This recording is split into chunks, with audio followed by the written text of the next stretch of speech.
शिवराज हटेंगे या रहेंगे? सियासी गलियारों में गूंजते इस सवाल का जवाब अब तक मिला ही नहीं और अब ये सवाल एक नए कलेवर शिवराज हटेंगे सिंधिया आएंगे के साथ फिर गूंज रहा है। कुछ नेताओं ने तो ये भी मान लिया है कि मुनिश्री की भविष्यवाणी के सच होने का समय आ गया है। हालांकि इस भविष्यवाणी को सच कर दिखाना बीजेपी के लिए भी इतना आसान नहीं होगा। नमस्कार, मैं हूं हरीश देवेकर और आप देख रहे हैं न्यूज स्ट्राइक। गुजरात में सीएम फेस क्या बदला, उसके बाद से ये सवाल एमपी की सत्ता में हर वक्त मुंह बाएं खड़ा रहता है। अब एक बार फिर अटकलों का बाजार गर्म है। गर्मी नहीं बल्कि इस बार एक कदम आगे भी बढ़ चुका है और शिवराज की जगह सिंधिया के सीएम बनने की खबरें जोर पकड़ रही हैं। वैसे तो कुछ दिन पहले ही सिंधिया ये कह चुके हैं कि उनका परिवार सिर्फ जनता की सेवा करना चाहता है। उसके बावजूद एक कांग्रेस विधायक का शगुफा एमपी की राजनीति में खलबली मचा रहा है। अब गलियारे में फिर एक बार ये सवाल उठ रहा है कि क्या सिंधिया की ताजपोशी हो पाएगी। कहते हैं धुआं वहीं से उठता है जहां आग होती है। बीजेपी में तो इस धुएं का रंग हर बार गाढ़ा हो रहा है, पर आग है कि नजर ही नहीं आती। जब से ज्योतिरादित्य सिंधिया बीजेपी में शामिल हुए हैं, तब से हर बार ये खबरें जोर पकड़ लेती हैं कि अब सिंधिया की ताजपोशी तय है। बावजूद इसके कि सिंधिया की शर्तों को मानते हुए उनके समर्थकों को बीजेपी ने मंत्रिमंडल में जगह दे दी है और सिंधिया भी पीएम की कैबिनेट में शामिल हैं। ये खबरें थमने का नाम नहीं ले रही। एक बार फिर ये खबरें जोरों पर हैं, वो भी तब जब प्रदेश अध्यक्ष वीडी शर्मा का कार्यकाल खत्म होने को है।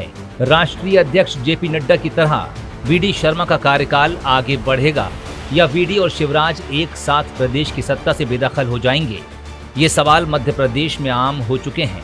अब कांग्रेस विधायक सज्जन सिंह वर्मा ने एक बार फिर बीजेपी में सुलग रही इस आग को हवा देने की कोशिश की है।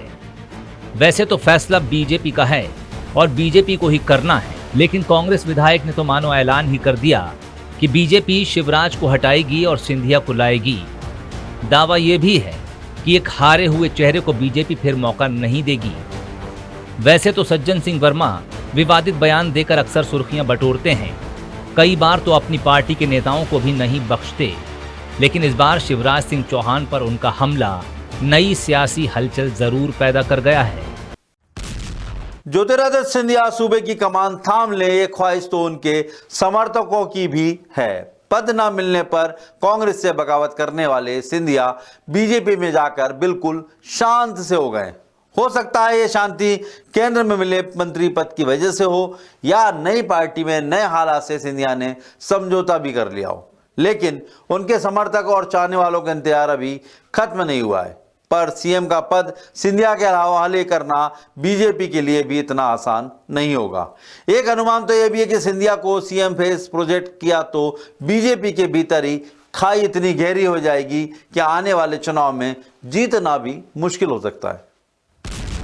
ज्योतिरादित्य सिंधिया बीजेपी का वो चेहरा है जो कभी कांग्रेस की जीत के पोस्टर बॉय थे, जिसे जीत का सबसे ज्यादा क्रेडिट मिला, उसकी झोली खाली ही रही। ये दर्द सिंधिया सह न सके और दल बदल लिया। सिंधिया को बीजेपी में आए 3 साल पूरे होने को हैं। ये कहा जा सकता है कि उन्हें जो भी वादे कर पार्टी में शामिल किया गया, बीजेपी उनमें से अधिकांश को पूरा कर चुकी है।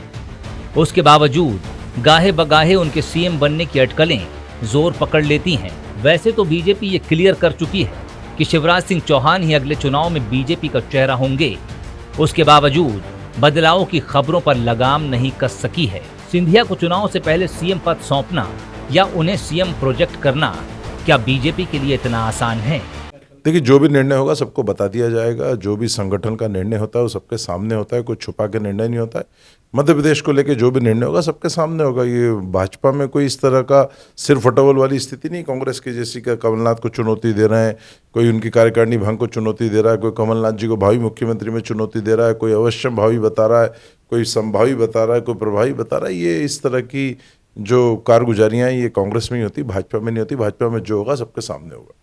देखिए, कांग्रेस के जैसा हाल हमारे वहाँ नहीं, हमारे वहाँ तो सामूहिक नेतृत्व होता है। जो भी निर्णय होता है, किसको लाना किसको नहीं करना, ये सब नेतृत्व तय करता है, सबके सामने होता है। हमारे वहाँ कोई सीएम फेस या प्रदेश अध्यक्ष किसी पद को लेकर कभी कोई नाराजगी नहीं होती। किसी का बयान सामने आए क्या, किसी ने उम्मीदवारी जताई क्या, किसी ने भावी को चैलेंज करा है क्या? हमारे वहाँ इस तरह की बातें नहीं होती, सब कांग्रेस में ठीक लगती है और कांग्रेस में ये परिपाटी है।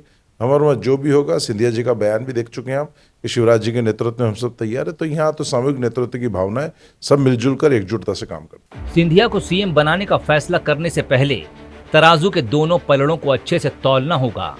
हो सकता है ये फैसला बीजेपी के लिए फायदे से ज्यादा नुकसान का सौदा साबित हो। सिंधिया को लाने से बीजेपी को एक प्रॉमिसिंग चेहरा मिलेगा। चुनाव में सिंधिया का चेहरा कांग्रेस की हार और बीजेपी की जीत बन सकता है। कांग्रेस की रग रग से वाकिफ सिंधिया के लिए उसे मात देना आसान होगा। इसके अलावा देश भर में दल बदल कर आने वाले नेताओं के बीच एक पॉजिटिव मैसेज भी जाएगा। सिंधिया को सत्ता सौंपकर बीजेपी जितना फायदा उठा सकती है, उतने ही घाटे में भी जा सकती है, क्योंकि ऐसा करने से पार्टी के पुराने नेताओं में नाराजगी बढ़ सकती है। गुटबाजी को फिर से हवा मिलने का डर भी है। पुराने और नए कार्यकर्ताओं के बीच कलह की बात आम है। आने वाले चुनाव में कार्यकर्ताओं की नाराजगी से खतरा और भी बढ़ सकता है। सिंधिया के साथ पार्टी में आए कार्यकर्ताओं की वजह से पुराने कार्यकर्ता पहले से ही नाराज हैं। सिंधिया के पावर में आते ही पुराने कार्यकर्ताओं में और सन्नाटा पसर सकता है। फिलहाल बीजेपी को मेरा बूथ सबसे मजबूत के नारे को बुलंद करना है।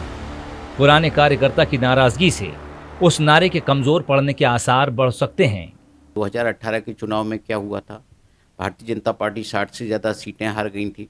तो मुझे लगता है कार्यकर्ताओं का नाम लिया जा रहा है। ये तथाकथित नेता हैं जिन्हें ये लगता है कि उनकी जो जमावट थी वो पार्टी में बिखर जाएगी। और सिंधिया जी जिस तरह की राजनीति करते हैं, मुझे नहीं लगता कि वो भारतीय जनता पार्टी की रीति नीति से अलग हटके कुछ करेंगे। अभी तक उनका जो भी तौर तरीका रहा है वो संघ और भाजपा की लाइन पर रहे। पार्टी उन्हें यदि मुख्यमंत्री का चेहरा भी बनाती है तो मुझे नहीं लगता कि वो कोई अपने लोगों को स्थापित करेंगे। वो जो पार्टी जिसके बारे में निर्णय करेगी उसके बारे में फैसला लेगी। कांग्रेस में जो राजनीति करता है उसके अपने समर्थकों की फौज होती है, और भारतीय जनता पार्टी में जो राजनीति करता है उसे चुनाव लड़ने के लिए पार्टी के कार्यकर्ता की आवश्यकता होती है। तो यदि देखिए जो नाराजगी होगी वो एक अपनी जगह स्थानीय स्तर पर भारतीय जनता पार्टी के दो नेता ऐसे होंगे जिनके कार्यकर्ता एक दूसरे को पसंद नहीं करते होंगे, तो ये बड़ी स्वाभाविक सी है। बामुश्किल 7 दिन पहले ही सिंधिया ने खुद सीएम बनने की अटकलों को खारिज कर दिया और सीएम शिवराज के कामों की तारीफ भी की। इसी से जुड़ा आज का हमारा सवाल है, सिंधिया को सीएम फेस घोषित करने से क्या बीजेपी को फायदा मिलेगा? जवाब के लिए आपके पास 3 ऑप्शन हैं, हाँ, नहीं या फिर पता नहीं। आप हमारे सोशल मीडिया अकाउंट यानी फेसबुक, यूट्यूब, इंस्टाग्राम और ट्विटर पर इसका जवाब दे सकते हैं। पिछली बार हमने आपसे पूछा था, तुम हमारा साथ दो, हम हिंदू राष्ट्र बनाएंगे। धीरेन्द्र शास्त्री का ये नारा क्या 2023 में बीजेपी को फायदा दिलाएगा? इस सवाल के जवाब में 32% लोगों ने कहा हाँ, 65% ने कहा नहीं, 3% बोले पता नहीं। तारीफ करना अलग बात है और राजनीति में पद सौंपना अलग। दोनों के बीच की तनातनी भी किसी से छिपी नहीं है। ग्वालियर चंबल के दूसरे कद्दावर नेता नरेंद्र सिंह तोमर और सिंधिया के बीच की खाई लगातार गहराती जा रही है, जबकि तोमर और शिवराज की ट्विनिंग काफी अच्छी मानी जाती है। तोमर और सिंधिया समर्थकों के बीच कलह भी लगातार बढ़ती ही जा रही है। सिंधिया समर्थकों के कैबिनेट में दबदबे से दूसरे अंचलों के नेताओं में भी नाराजगी है। ऐसे में सिर्फ ग्वालियर चंबल को साधने के चक्कर में बीजेपी सिंधिया को कोई बड़ा मौका देगी या दिया जाए, इस सवाल का जवाब पार्टी को बहुत सोच समझकर खोजना होगा। नमस्कार।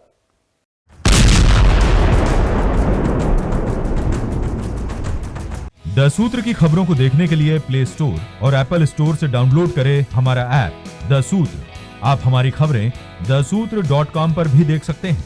Social media platforms Twitter, Facebook और इंस्टाग्राम पर भी हमें फॉलो कर सकते हैं। साथ ही यूट्यूब पर भी हमें सब्सक्राइब करें। यदि आपकी नहीं हो रही कोई सुनवाई और आपके पास है कोई खबर, तो हमारे व्हाट्सएप नंबर 700000244141 पर भेजिए और बनिए हमारे सूत्र।